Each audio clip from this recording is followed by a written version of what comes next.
Hey everybody, thank you very much for joining me in an Empties video.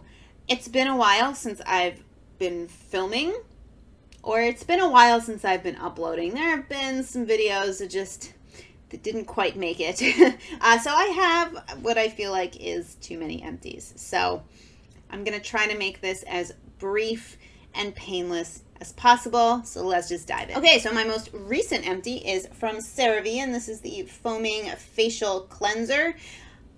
I have no complaints about this cleanser. I've really enjoyed using it.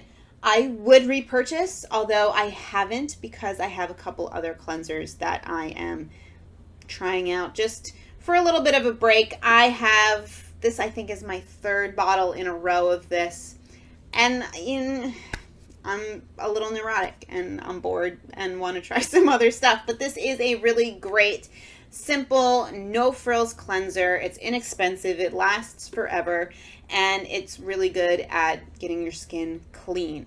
They do have a hydrating version of this cleanser if you find that this is a little stripping. Although I will say that I find that the hydrating cleanser does not remove makeup as well as this. So keep that in mind. That might be a better double cleanse or a morning cleanse if you're so inclined. Next empty is from Trader Joe's. This is the Moisturizing Cream Shave in Honey Mango. I can't even tell you how many of these I have bought over the years. It just is my kind of default shaving cream. I go to Trader Joe's all the time. It's inexpensive, cruelty-free, smells really nice. However, I am looking for something new because this is a kind of lotiony texture, and when you spread it on your skin, it becomes clear. So it can be difficult to figure out where you've already shaved and where you haven't. So I started to notice that I was always ending up with this like random strip here and there that I missed. And it occurred to me, I can't see this. So maybe I should try to find a shaving cream that foams up or has some sort of color or shows up in some way. So that is what I am looking for. So if you have any recommendations, let me know. The next empty is from Batiste. This is their Clean and Classic dry shampoo. This is kind of my first foray into dry shampoos, and I really enjoy it. However, as I have used this and I'm now on a second bottle of Batiste, I do notice, especially because it's winter, my head snows. It's kind of gross, and I think a lot of it is because of the dry shampoo. So if you know of a more moisturizing dry shampoo that hopefully isn't super expensive, although if that's the case, then that's the case, let me know. I do really like these, and I appreciate these, especially when my hair is freshly dyed, because if any of you do crazy things to your hair, you know that it's a good idea to wash your hair as little as possible so that the color has as much opportunity to stay in your hair instead of down your drain as possible. So I love dry shampoos. I'm a convert, but feel free to send me your recommendations. This I just grabbed because, again, cruelty-free and inexpensive at the drugstore. I can easily get it, but I am noticing that I'm flaky, which is not great. So please, recommendations would be welcome. Next empty is from Schmidt. It is the Geranium Flower Sensitive Skin Natural Deodorant. I absolutely love this. I have repurchased a different scent, just, to try it out, of the Schmidts, but I absolutely love them. It kills me a little bit to buy it because the formula is actually really simple and I could technically make it myself, but I'm not going to. So I will spend the extra money for the convenience of just being able to pick up an already made stick. This smells absolutely amazing. I almost wanted to wear it as perfume. It smelled really, really good. I currently have the Rose Vanilla, which also smells really good, and it works really well. When I first started getting into natural deodorants, I always had kind of a backup of a traditional deodorant just in case, and I haven't had one. As well, I've been using these. I haven't felt the need to have a more traditional deodorant. Now, I don't know enough to be afraid of aluminum or whatever ingredients are supposed to be really bad for you in traditional deodorants. I just find it really difficult, if not impossible, to find, you know, Dove, Lady Speed Stick, all of those brands are not cruelty-free. So this is a way to have a cruelty-free deodorant.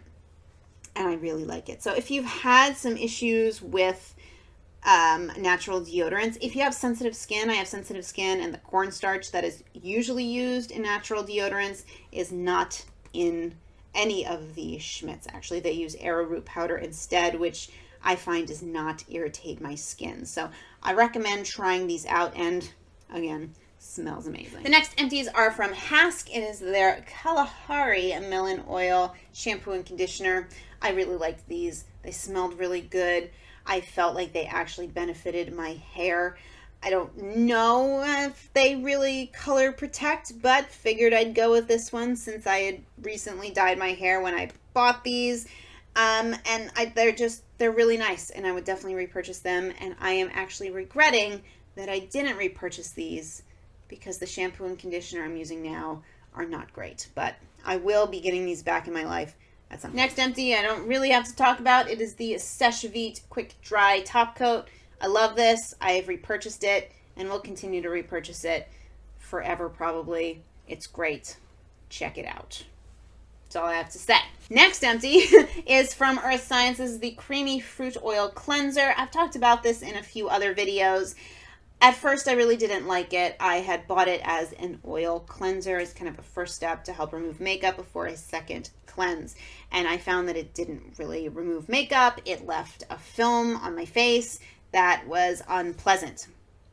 However, I started to use it as a morning cleanser, especially as we moved in towards drier months in the winter. I found that this was a really nice morning cleanse because it kind of left that little film. It didn't make my skin feel dry, and there was no makeup that I was expecting it to remove, so that wasn't an issue. I probably won't buy it again, but if you are looking for a really nourishing, hydrating cleanser, maybe for the morning, or if you're not looking to remove makeup at the end of the day, this might be something to check out. Next empty is a sheet mask, which I have a bad habit of buying because they're cute and then not really using them. Besides the fact that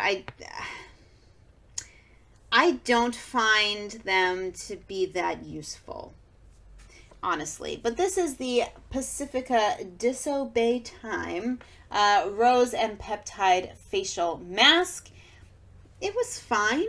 It was nice. Again, you know, skincare takes a while to work. I didn't find that this worked any miracles or made my skin feel particularly one way or the other. The packaging is obviously beautiful. I get sucked in by anything that has roses involved, but it's just, I gotta stop buying sheet masks. I actually have like 4 of them that I have to get through, and then I have to stop buying sheet masks, but yeah. Next empty is another rose thing. This is from Andalou. I'm actually not sure how you pronounce that. I've never said it out loud, I don't think. Anyway, this one. Let me know what it is. The Absolute Serum 1000 Roses. To kind of contradict my previous statement about masks, I actually bought this because I had tried the 1000 Roses mask that, in my head at least, I don't know if this is actually true, has this Absolute Serum in it. And that mask actually made my skin feel different in a good way. So I figured, well, I want more of that. Let me just get the serum.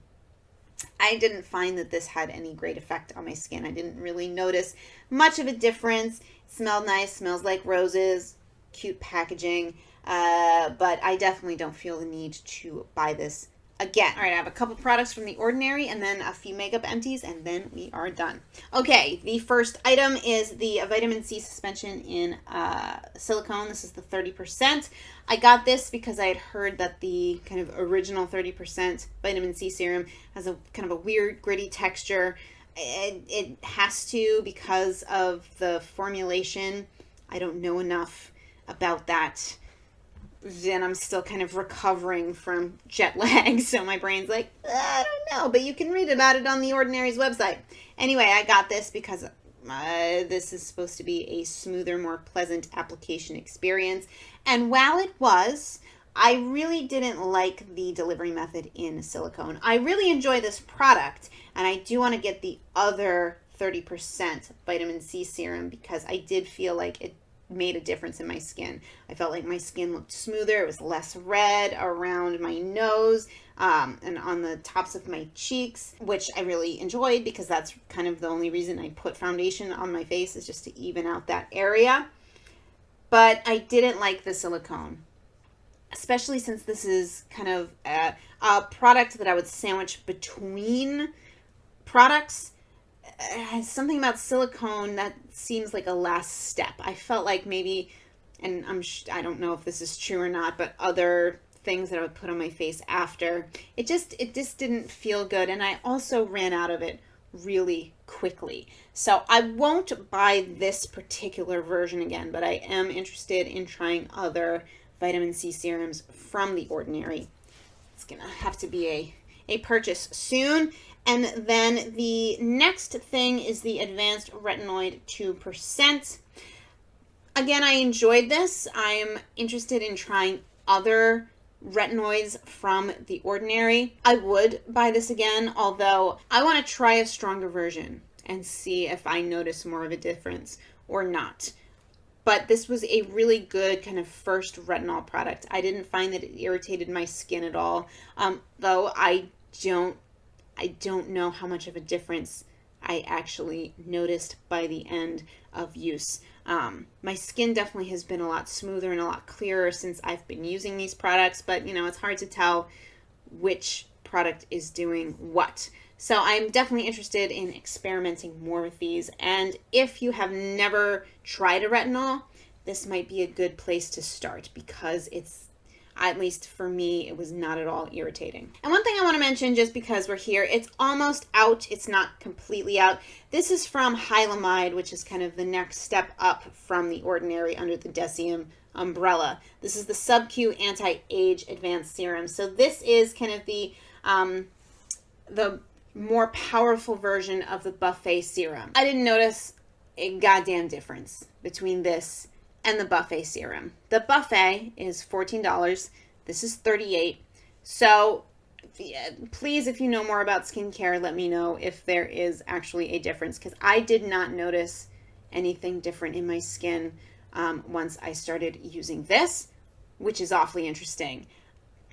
I don't know, but I will definitely be repurchasing the Buffet version from now on because I felt that it was just as effective as this has been. All right, couple makeup empties. The first one, I got through it. This is the PhotoFocus eyeshadow primer.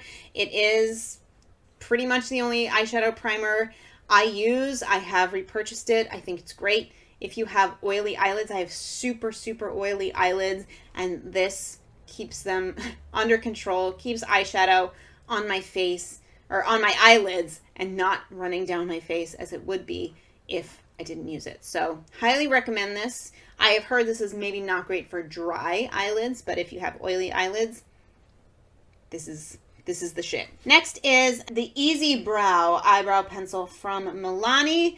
I enjoyed this. I have no real complaints about it. I had it in the shade Natural Taupe.